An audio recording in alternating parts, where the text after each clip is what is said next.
Hey, what's up everyone? This is Christo, and today I'm going to be reviewing the SubPac M1 bass backpack.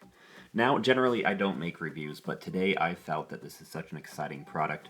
I really wanted to share some information that I wish was public when I had purchased this device. So without further ado, let's get into it.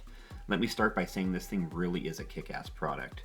This thing can really crank out and produce a lot of vibration, especially used on higher settings. Now on a medium to medium high setting, I currently find that I get a really solid reference when producing music. Now if you listen to genres like hip hop, dubstep, or trap, you're going to be really in for a treat because this thing rocks. Now the first sensation when you first try this out is kind of interesting.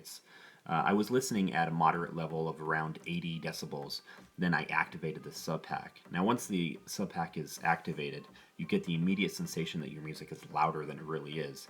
And I found myself dropping the volume an additional few dB in my headphones. Now this is really useful for DJing live with in-ear monitors like I do, because this can really help preserve your hearing over a long period of time.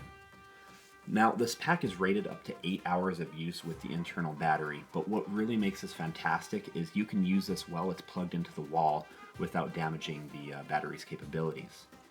Now, one issue that I did find in the manual is it says that there's a green light on the pack that is supposed to go out when the battery has received its full charge.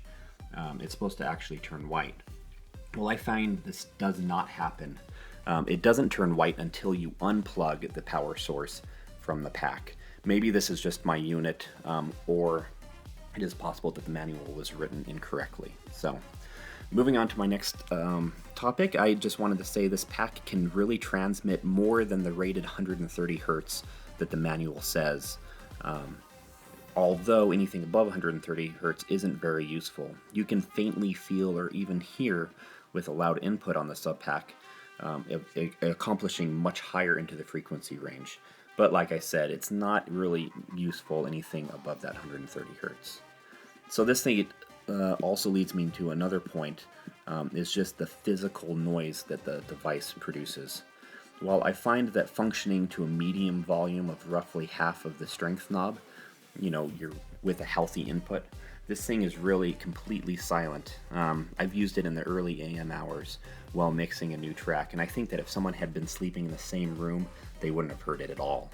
But once you really start pushing the SubPac, and some specific frequencies really do become quite audible, perhaps loud enough to be heard from up to 20 feet or so in a quiet room.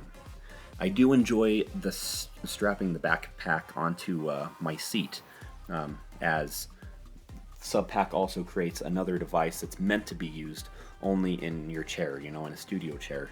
This thing can be used the same way. It doesn't cover as much of your back and transmit as much area as the seat. I think it's called an S1. They might have an S2 now. But it can be used in this way if you don't feel like wearing and strapping it to your chest while listening at home or producing, like in my case. Now, the elastic on this device is great to retain the comfort of your body's movement when you're up and about. Unfortunately, though, it does not hold the pack tight enough to your back to really transmit near as effective as using it when you're sitting against the seat back. Now, I have sewed on some custom Velcro straps to help transmit the bass energy a little bit more effectively while using this pack on the go. This could be something you do or don't do, but I just found this issue to be specific to my own body type. Well, now that I realized I ran out of footage, I'm going to make a last couple points. An important one here is Bluetooth. Bluetooth works great, and they have the most recent Bluetooth technology in here where it works great when you're transmitting from, a mobile device or even your laptop if you don't want to have cables connected to your back, which is fantastic. But when you're using this for critical listening like DJing or producing, I found that the latency with the Bluetooth transmitter is roughly the length of an eighth note when listening at 128 BPM, which is far too much to be used, with the wireless capabilities. At which point I make sure to plug in with an 1/8 inch jack directly to the SubPac. Now, if you're a music producer like me, this thing is absolutely fantastic. I already see great benefits when using this, when trying to tighten up the balance between your bass and kick. A muddy mix is really apparent on the SubPac, where it might be less apparent on when you're using reference monitors, unless they're really being pushed or you have a subwoofer in your room and you're allowed to be noisy. One very useful thing is the technique of frequency sweeping.